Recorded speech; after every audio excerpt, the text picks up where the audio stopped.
Добрый день, уважаемые подписчики социальных страниц областной библиотеки имени Савита Муканова.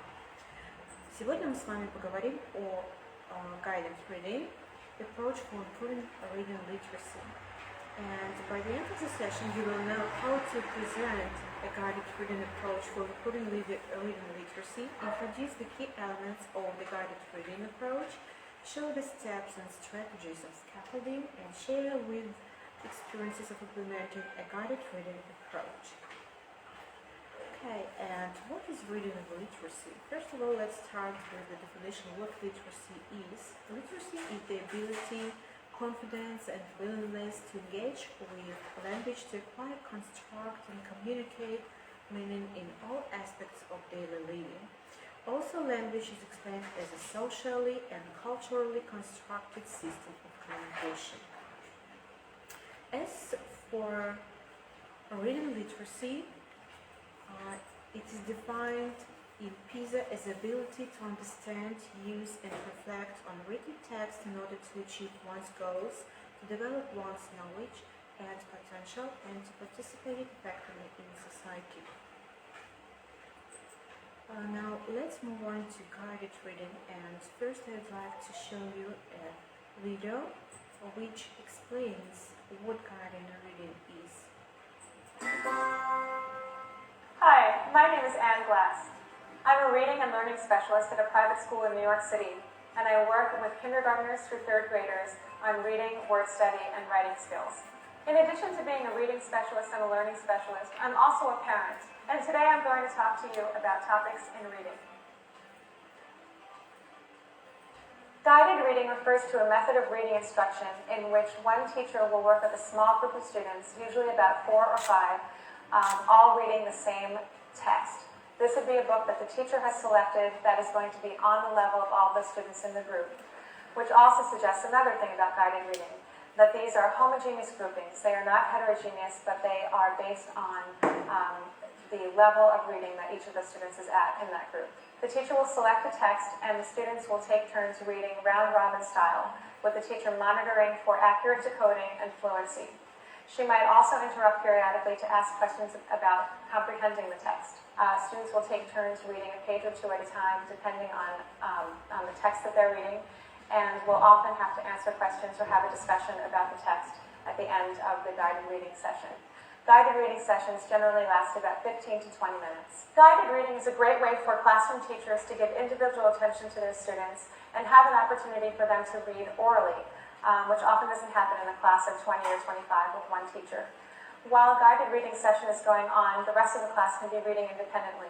And guided reading groups can happen on a rotational basis, so that one day your child might be reading independently, and on another day, maybe once or twice a week, he's getting a guided reading session with an instructor. Okay, and guided reading is a small group interaction. Groups are based on students' needs, level, and interests. Groups meet daily or less frequently based on guided by the teacher. And the practice of guided reading is based on the belief that the optimal learning for a reader occurs when they are assisted by an educator or expert to read and understand a text with a clear but limited guidance. Guided reading allows students to practice and consolidate effective reading strategies. Okay. And here are some key elements of guided reading. The first one is before reading discussion, when the teacher introduces the text and takes the opportunity to teach students before the reading begins. And one of the activities that can be used or implemented in the lesson is word search. You need to choose a few words from the text that may be difficult for students, or words that tell what the story is about. Then have students sort the words into categories. The next element is independent reading. Students are reading, the teacher provides an assistance that is needed, as well as records and observations. One more activity here is sticky notes.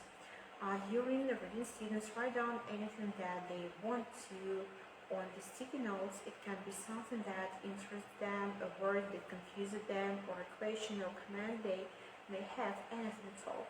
Then they share them as a group after reading the story. And the last one is after reading discussion. The teacher talks with students about what they have just read and strategies that they use and lead students through a discussion about the book. The activity over here is choice story map.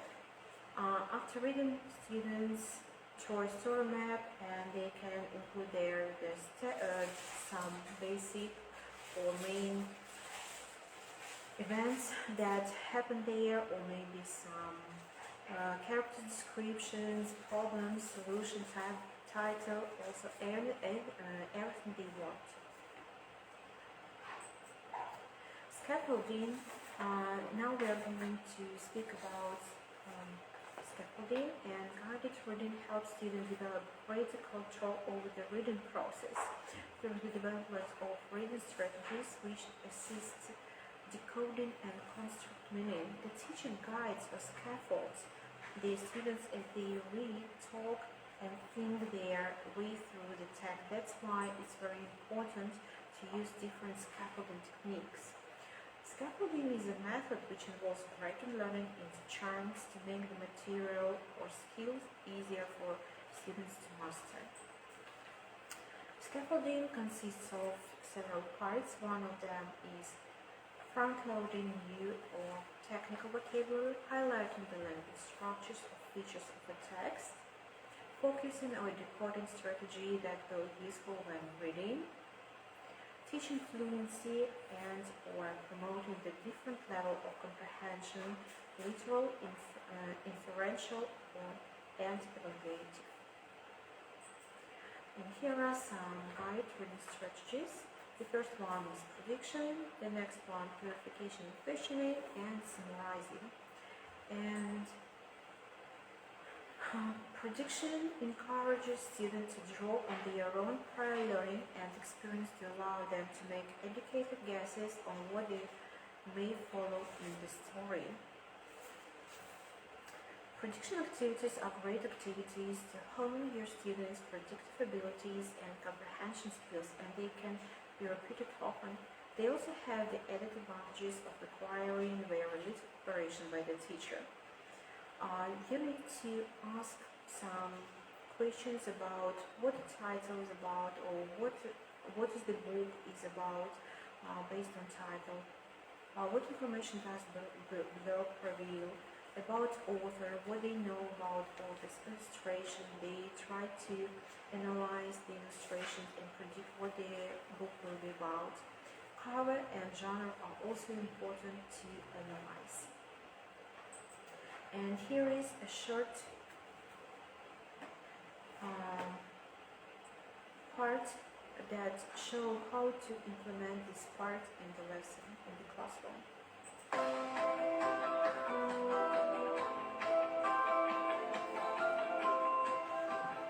So today we're going to read a story, a special type of story that's called a fable. And a fable has a special message at the end. Okay, but today we're going to focus more on the character feelings like we did with our whole past focus. Alright, we're going to be looking at the two characters in the story, the lion and the mouse, and how they might be feeling throughout the story. So I think their feelings change a little bit. Rita, what can you tell from the front of how they're looking at the moment? What do you think? What can you tell me?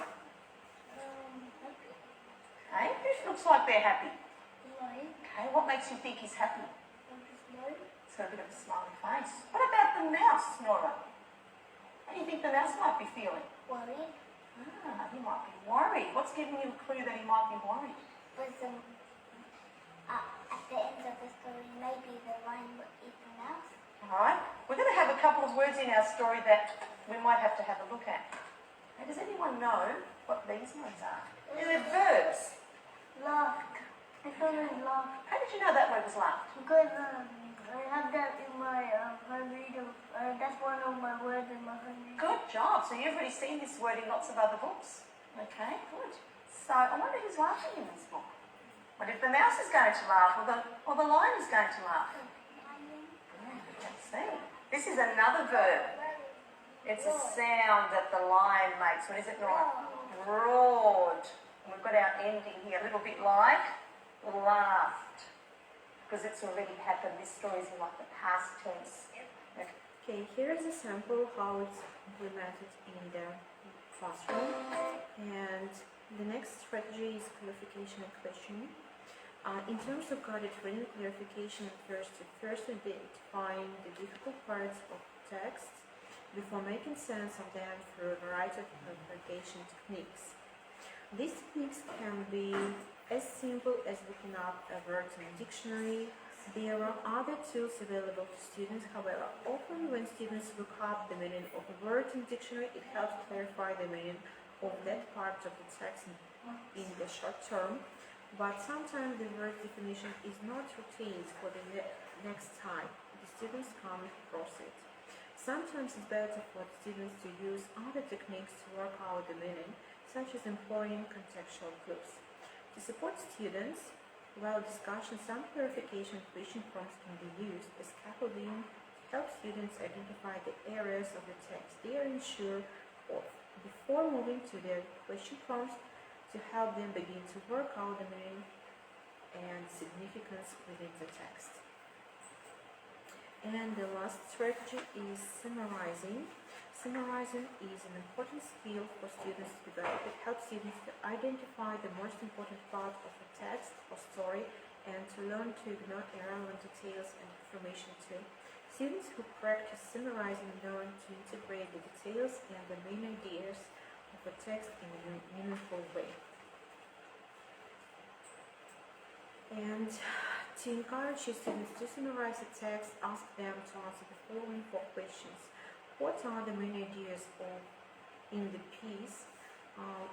What are the most important details or points made? What details or information is irrelevant or unnecessary? And what are the keywords and phrases in the text? If they have photocopies of the story, you may wish to have them underline or highlight the information related to the above questions in different colors, and then ask them to retell the story in their own words after they have done this. Encourage them to use keywords and phrases used in the text in their retelling too. Okay, thank you for your attention. And to summarize what I've told you about is, это очень важно на уроках не обращать внимание не только на то, как ученики поняли текст, но также и анализировать с ними обложки автора, разговаривать, что они уже знают об авторе, и обращать внимание на маленькие детали, которые кажутся нам незначительными, но они играют очень важную роль в развитии грамотности чтения учащихся. Спасибо за внимание.